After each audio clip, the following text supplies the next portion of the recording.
আমি ছাত্র আন্দোলনকে বলবো যে আলহামদুলিল্লাহ, শুকরিয়া আদায় করছি যে তোমাদের কার্যক্রম যখন এই দেশ দ্বিতীয়বার 5ই আগস্ট স্বাধীন হলো, তখন বিভিন্ন রাজনৈতিক দলের সহযোগী সংগঠন ছাত্ররা বিভিন্ন পর্যায়ে আমরা দেখেছি, তখন তাদের নিজের স্বার্থের জন্য তারা বিভিন্ন দেশকে সুন্দর পরিচালনা এবং শত শত হাজার মানুষ, অনেক মায়ের কোল খালি হলো, অনেক সন্তান বাপ হারা হলো, সন্তান হারা।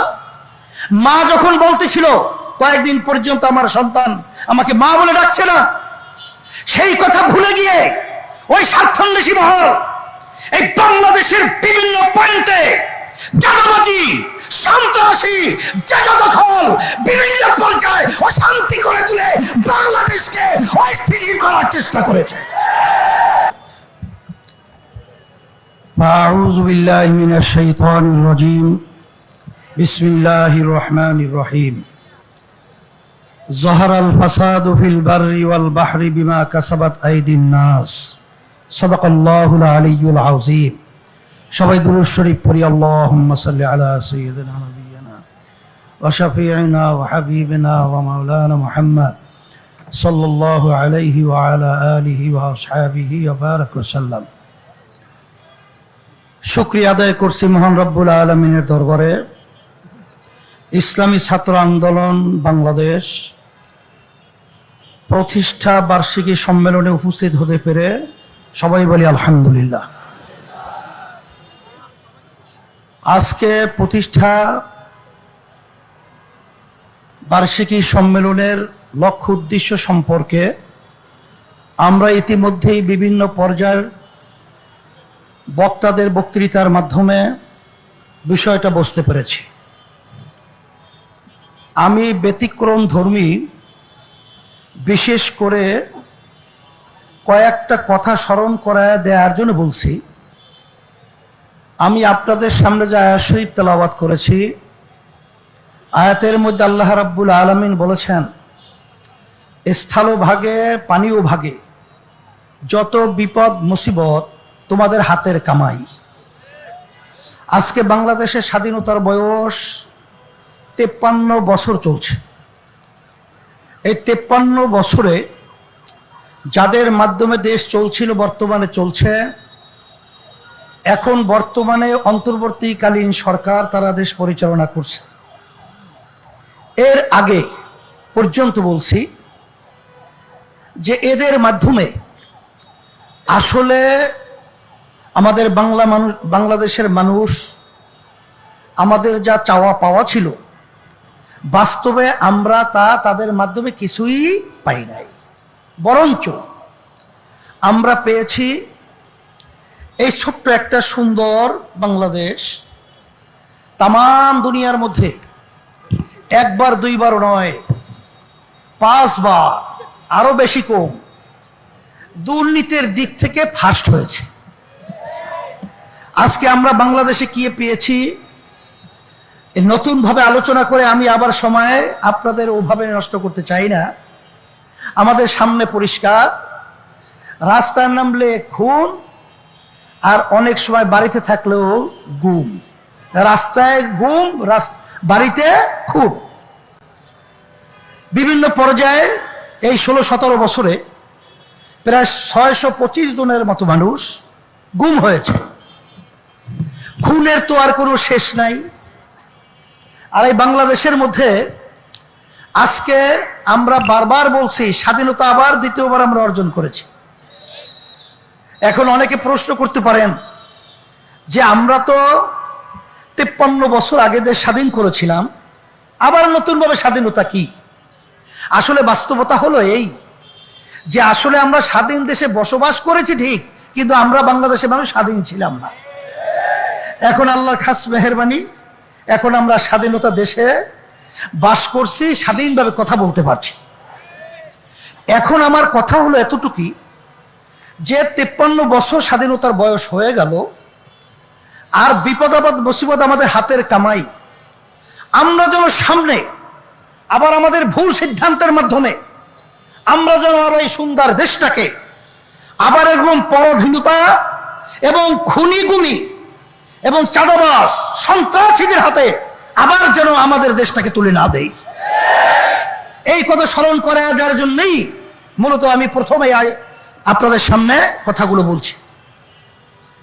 আর সাথে সাথে আমি ছাত্র আন্দোলনকে বলবো যে আলহামদুলিল্লাহ, শুকরিয়া আদায় করছি যে তোমাদের কার্যক্রম যখন এই দেশ দ্বিতীয়বার 5ই আগস্ট স্বাধীন হলো, তখন বিভিন্ন রাজনৈতিক দলের সহযোগী সংগঠন ছাত্ররা বিভিন্ন পর্যায়ে আমরা দেখেছি, তখন তাদের নিজের স্বার্থের জন্য তারা বিভিন্ন দেশকে সুন্দর পরিচালনা এবং শত শত হাজার মানুষ, অনেক মায়ের কোল খালি হলো, অনেক সন্তান বাপ হারা হলো, সন্তান হারা মা যখন বলতেছিল কয়েকদিন পর্যন্ত আমার সন্তান আমাকে মা বলে ডাকছে না, সেই কথা ভুলে গিয়ে ওই স্বার্থান্বেষী মহল এই বাংলাদেশের বিভিন্ন পয়েন্টে চাঁদাবাজি, সন্ত্রাসী, জায়গা দখল,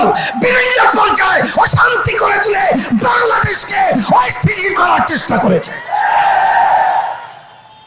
সে সময় আমি তোমাদেরকে ধন্যবাদ জানাই যে তখন তোমরা বাংলাদেশের সংখ্যালঘু এবং অন্যান্য যারা নাকি বাংলাদেশে অন্যান্য ধর্ম অবলম্বী রয়েছে, তাদের মন্দির, তাদের গির্জা এবং তাদের জান মাল ইজ্জতের হেফাজতের জন্য তোমরা পাহারা দিয়েছ, তোমরা স্বতঃস্ফূর্ত তাদের পাশে থেকে তাদের জান মাল ইজ্জতের নিরাপত্তার দায়িত্ব পালন করেছ।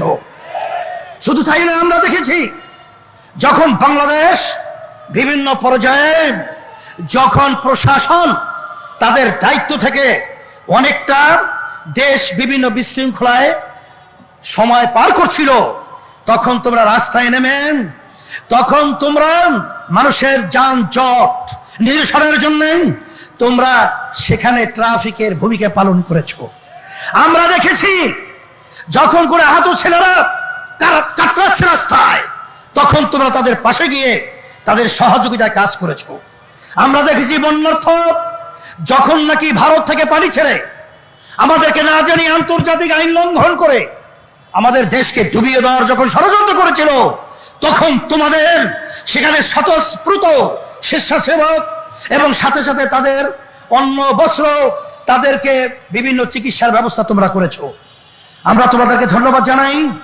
আর সাথে সাথে তোমাদেরকে আহ্বান করছি, আসো, এ দেশ যদি একটা সুন্দর দেশ করতে হয়, তোমরা দেখেছ ছাত্রদের সংগ্রাম এই বাংলাদেশকে জালিম সরকারকে, খুনি সরকারকে উৎখাত করার সংগ্রামে বিজয় লাভ করেছে। আমাদের এক দায়িত্বশীল বলেছিলেন যে সব রাজনৈতিক দল একত্রিত হয়েও এই সরকারের বলতে গেলে এক কণারও লড়াতে পারে নাই। কিন্তু আলহামদুলিল্লাহ, যখন ছাত্রদের আন্দোলন সংগ্রাম, যখন তোমরা ন্যায্য দাবি আদায়ের লক্ষ্যে যখন তোমরা স্বতঃস্ফূর্ত ভূমিকা পালন করেছিলে, তখন বাংলাদেশের সব শ্রেণীর মানুষ, এমনকি আপনারা দেখেছেন ইসলামী আন্দোলন বাংলাদেশ সর্বপ্রথম রাজনৈতিক ব্যানারে, অন্য কোন রাজনৈতিক দল তখন এই ছাত্রদের ন্যায্য দাবি আদায়ের লক্ষ্যে কেউ রাজপথে আসতে পারে নাই। তখন ইসলামী আন্দোলন বাংলাদেশ তার সমস্ত সহযোগী সংগঠন আমাদের জানমাল কুরবান করে ন্যায্য অধিকার বাস্তবায়নের পথে জানের ঝুঁকি নিয়ে তাদের পাশে দাঁড়িয়েছিল। কিন্তু আজকে দুঃখ সাগরে বলতে হয়, যারা অন্তর্বর্তীকালী সরকার আপনারা দায়িত্ব পালন করেছেন, রাজনীতি করতে করতে চুল পেকে গেছে, দাড়ি পেকে গেছে, দাঁত পড়ে গেছে, কিন্তু ওই চেয়ারে বসার সুযোগ হয় নাই। কিন্তু আজকে আল্লাহ আপনাদেরকে ওই চেয়ারে বসিয়েছেন। এ ত্যাগ শুধু আপনাদের নয়, এই ত্যাগ বাংলাদেশের প্রতিটা বাংলাদেশের জনগণের ত্যাগ রয়েছে। আজকে আপনারা বাংলাদেশে আজকে ইসলামকে, মুসলমানদেরকে এবং তাদের নীতি আদর্শকে অবজ্ঞা করবেন, তাদেরকে গুরুত্ব দিবেন না, এটা হতে পারে না, হতে দেওয়া যাবে না। স্মরণ করে দিচ্ছি, এদেশে শতকরা 92 জন মুসলমান বসবাস করে, এবং এই দেশের জন্য যদি কেউ কিছু করে থাকে, ইসলামী আন্দোলন বাংলাদেশ সেই টিপাই মুখ বাদ যখন ভারত সরকার দেয়া ষড়যন্ত্র করেছিল, আমরা লং মার্চ করে ঢাকা থেকে লক্ষের মতো লোক নিয়ে আমরা সেই সিলেট চকিগঞ্জ পর্যন্ত পৌঁছেছিলাম। তখন আমরা অনেক দেশের দরদি দেখেছি, কিন্তু রাজপথে পাই নাই।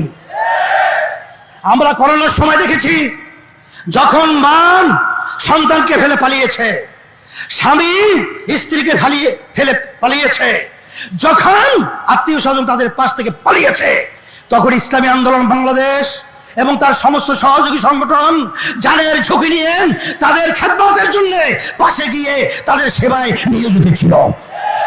আমরা দেখেছি, যখন বাংলাদেশের মধ্যে কোন দুর্যোগ, কত অন্যায়, যত অবিচার যখন প্রতিষ্ঠিত হয়েছে, ইসলামী আন্দোলন বাংলাদেশ এবং তার সমস্ত সহযোগী সংগঠন সর্বপ্রথম এর বিরুদ্ধে রাজপথে আমরা আওয়াজ তুলতে ভুল করি নাই।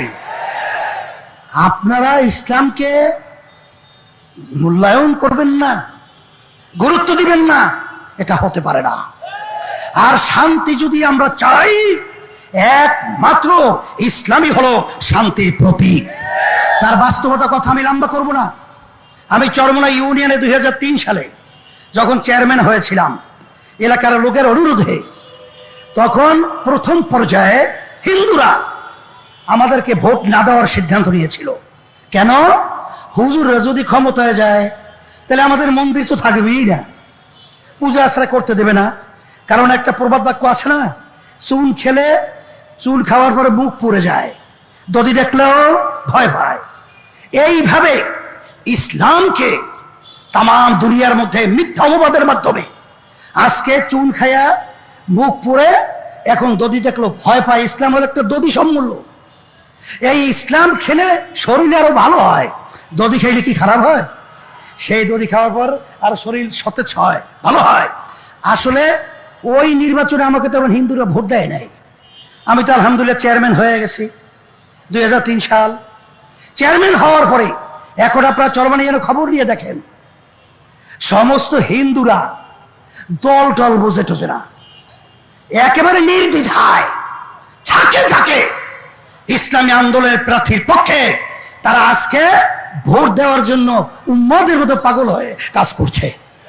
আপনারা লক্ষ্য করেছেন, এই শাহবাগী যখন হিন্দুরা অবস্থান নিয়েছিল, সাংবাদিকদের সামনে হিন্দুরা বলেছিল যে আমাদের মন্দির, আমাদের জানমাল নিরাপত্তার দায়িত্বের জন্য ইসলামী আন্দোলন বাংলাদেশ আগিয়ে আসছিল। বরিশালে যখন প্রশাসন আমাদেরকে ডেকেছিলেন এবং অন্যান্য রাজনৈতিক দল সহ, তখন হিন্দুরা বলেছিল যে ইসলামী আন্দোলন বাংলাদেশ এবং তার সমস্ত সহযোগী সংগঠন আমাদের জানমাল, আমাদের মন্দির গির্জা পাহারা দেওয়ার বিভিন্ন ভূমিকা পালন করেছে। এই জন্য আমি সকলকে তার আহ্বান জানাবো, যদি দুনিয়াতে শান্তি চান, আখেরাতে মুক্তি চান, একমাত্র তার নীতি আদর্শ গ্যারান্টি শান্তি ইসলাম। আমি ছাত্রদেরকে বলবো, মাঠ উর্বর, তোমরা মাঠে ময়দানে আমার ছেলেদেরকে দাওয়াত করো, তাদেরকে এই শান্তির ছায়াতলে নিয়ে আসার বিভিন্ন প্রক্রিয়া হাতে নাও, কাজ করো। হরকতে বরকত আন্দোলন নড়াচড়া। আল্লাহ রাব্বুল আলামিন আমাদের সকলকে এই সম্মেলন এবং এই সম্মেলনের মাধ্যমে শান্তির ব্যবস্থা দুনিয়াতে, আখিরাতে মুক্তির ব্যবস্থা করে দে। আল্লাহুম্মা আমিন। রব্বানা আতিনা ফিদ দুনিয়া হাসানা ওয়া ফিল আখিরাতি হাসানা ওয়া কিনা আযাবান নার বিরহমাতিকা ইয়া আরহামার রাহিমিন।